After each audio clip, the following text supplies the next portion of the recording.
ये नवरात्रि की पहली रात है।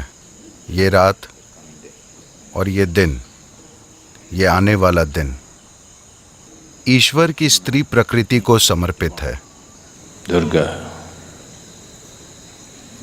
Lakshmi and Saraswati. Durga, Lakshmi और सरस्वती को स्त्री प्रकृति के 3 आयामों के प्रतीकों के रूप में इस्तेमाल किया जाता है। वे अस्तित्व के 3 मूलभूत गुणों तमस, रजस और सत्व का प्रतीक भी हैं। Tamas literally means inertia. तमस का अर्थ है निष्क्रियता, रजस का अर्थ है क्रिया, जुनून। सत्व एक तरह से सीमाओं को तोड़ना, विलीन होना, पिघलना और एक हो जाना। Among the 3 celestial objects, इन 3 खगोलीय वस्तुओं में जिनसे हमारे शरीर की रचना बहुत गहराई से जुड़ी है, धरती, सूर्य और चंद्रमा, इनमें धरती माँ को तमस माना जाता है। सूर्य रजस है, चंद्रमा सत्व है। those who जो लोग शक्ति की, अमरता की,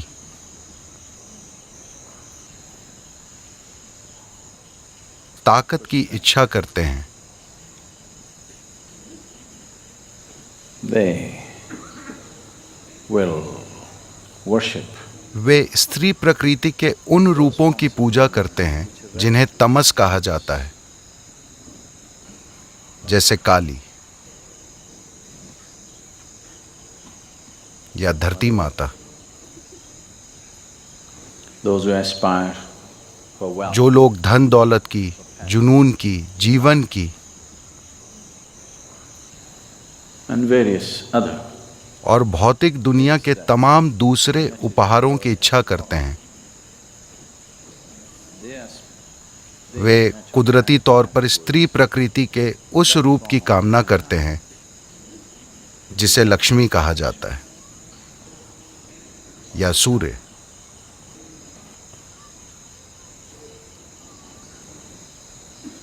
Those who aspire for जो लोग ज्ञान की, बोध की, परे जाने की, immortality of not the body, शरीर की अमरता नहीं बल्कि नश्वर शरीर की सीमाओं से परे जाने की इच्छा करते हैं, they will aspire for वे स्त्री प्रकृति के उस आयाम की आकांक्षा करते हैं which is referred to as जिसे सत्व कहा जाता है, जिसका प्रतीक है सरस्वती या चंद्रमा। ये तीनों अगले 3 दिन एक एक करके आएंगे। इसे इस रूप में व्यवस्थित किया गया है क्योंकि आखिरकार हम धरती से ही निकलते हैं और हम एक सक्रिय जीवन जी सकते हैं जिसे रजस कहते हैं, देवी की दूसरी प्रकृति। तीसरा, आपके रास्ते में आ भी सकता है और नहीं भी। अगर आपको उन्हें अपने अंदर लाना है तो आपको प्रयास करना होगा, वरना वो आपके अंदर नहीं उतरेंगी। जिन लोगों को ये नहीं पता, लिंग भैरवी की प्राण प्रतिष्ठा 3 मूलभूत चक्रों के साथ की गई है। ध्यान लिंग में 7 चक्र हैं। she has only 3 chakras to उनमें सिर्फ 3 चक्र हैं जो तमस, रजस और सत्व के 3 आयामों का प्रतीक है। Tamas is the nature of the earth and today is her day and she is the one who gives birth. तमस पृथ्वी की प्रकृति है और आज उनका दिन है और वही जन्म देती हैं। गर्भ की जो अवधि हम कोख में बिताते हैं वो समय तमस है। ये अवस्था लगभग शीत निद्रा जैसी होती है, मगर विकास होता रहता है। So tamas is the nature of तो तमस पृथ्वी की आपके जन्म की प्रकृति है। जैसे ही आप बाहर आते हैं आप सक्रिय हो जाते हैं, रजस शुरू हो जाता है। अगर आप पर्याप्त जागरूक हुए या पर्याप्त खुशकिस्मत हुए तो सत्व आपको छुएगा, वरना रजस का रंग ऐसा है कि जब तक सब अच्छा चलता रहता है वो अच्छा रहता है। जैसे ही बुरा सिलसिला शुरू होता है रजस बहुत ही ज्यादा बुरा हो जाता है। तो इन 9 दिनों में सबसे बढ़कर to approach every aspect of life in a celebratory way. This is most important. जीवन के हर पहलू को उत्सव के रूप में मनाना ये सबसे महत्वपूर्ण है।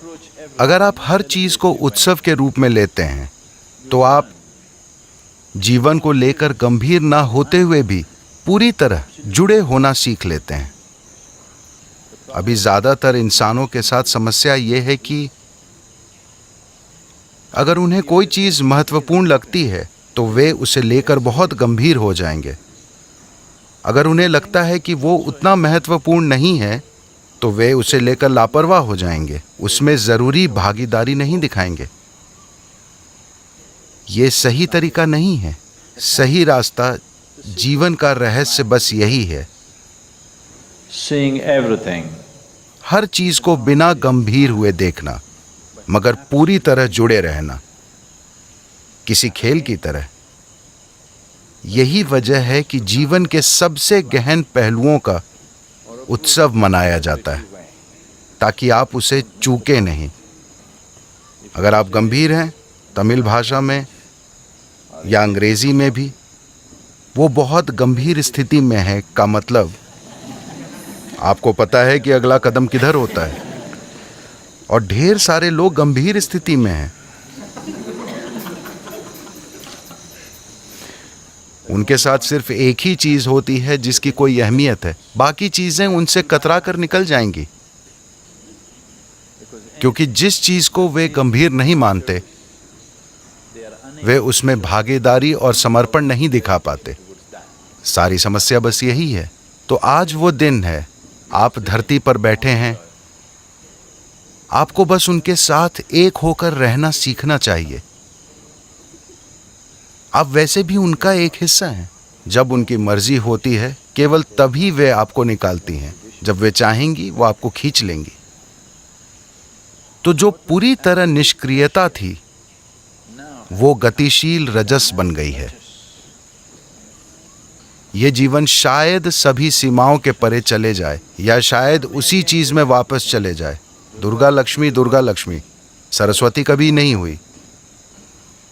इसका मतलब है कि आप चक्कर लगा रहे हैं, आप जाल में फंसे हैं, जीवन मृत्यु, जीवन मृत्यु, जीवन मृत्यु। दूसरे आयाम का आना अभी बाकी है। ये दोनों तो वैसे भी होंगे। जो निष्क्रियता की अवस्था में है वो रजस और सक्रियता की स्थिति में आएगा और फिर कुछ समय के लिए वापस निष्क्रियता की अवस्था में और फिर सक्रियता की अवस्था में चला जाएगा। ये एक व्यक्ति के रूप में आपके साथ हो रहा है, ये पृथ्वी के साथ हो रहा है, ये आकाश गंगा के साथ हो रहा है, ये पूरे ब्रह्मांड के साथ हो रहा है। वो निष्क्रियता की स्थिति में जाकर फिर सक्रिय होता है और फिर निष्क्रियता की अवस्था में चला जाता है। मगर महत्वपूर्ण चीज ये है कि इसमें इस चक्र को तोड़ने और परे जाने की क्षमता है। तो देवी के इन 3 आयामों की भैरवी या लिंग भैरवी के रूप में प्रतिष्ठा की गई है। आपको अस्तित्व और पोषण के इन आयामों को अपने लिए प्राप्त करने में सक्षम होना चाहिए, क्योंकि आपको इन तीनों की जरूरत है। पहले 2 की जरूरत आपकी अच्छी जिंदगी और खुशहाली के लिए है। तीसरा परे जाने की आकांक्षा है। तो नवरात्रि इसके साथ शुरू होती है। यह न सिर्फ एक शानदार प्रतीक है, बल्कि ये ऊर्जा के स्तर पर भी सच है। हर महीने, सिर्फ साल में एक बार नहीं, अमावस्या के बाद हर महीने पहले 3 दिन ऐसे होते हैं अमावस्या निष्क्रियता की अवस्था है जिसमें पांचों तत्व अपने अंदर एक तरह के एकीकरण से गुजरते हैं।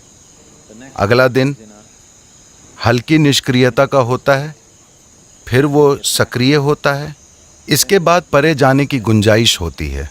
चंद्रमा प्रकट होने लगता है जो निष्क्रियता की अवस्था में और उसके बाद सक्रियता और उलझन की अवस्था में था, उसने अब परे जाने की एक संभावना खोली है। Transcendence. ये हर महीने हो रहा है। This particular month is a little more pronounced. ये महीना कुछ अधिक स्पष्ट होता है क्योंकि ये अमावस्या साल की दूसरी अमावस्याओं से अधिक स्पष्ट थी। सभी 12 या कभी-कभी 13 अमावस्याओं में से ये सबसे शक्तिशाली होती है जो कल थी। आज पहला दिन है। आज दुर्गा या काली का दिन है। Enjoy the Navaratri and make use of it. Navratri का आनंद लें और उसका लाभ उठाएं। Those of you who are जो लोग कुछ खास तरह की साधना कर रहे हैं जैसे ब्रह्मचारी और कुछ दूसरे लोग, उनके लिए किसी भी दिन से कोई फर्क नहीं पड़ता, मगर बाकी लोगों के लिए ये मायने रखता है। making use of little supports that nature offers is good to make use of. प्रकृति हमें जो छोटे छोटे सहारे देती है उनका लाभ उठाना अच्छी बात है। अपनी खुद की शक्ति के साथ आगे बढ़ना असंभव नहीं है, लेकिन ज़्यादा लोग ऐसा नहीं कर पाए हैं, बस इतना ही। तो इन 9 दिनों का लाभ उठाएं। अगर आप इन 9 दिनों के लिए यहाँ हैं तो कृपया उसका लाभ उठाएं। आपको देवी के साथ थोड़ा समय बिताना चाहिए। इन 9 दिनों में ऐसा करना बहुत अच्छा होगा।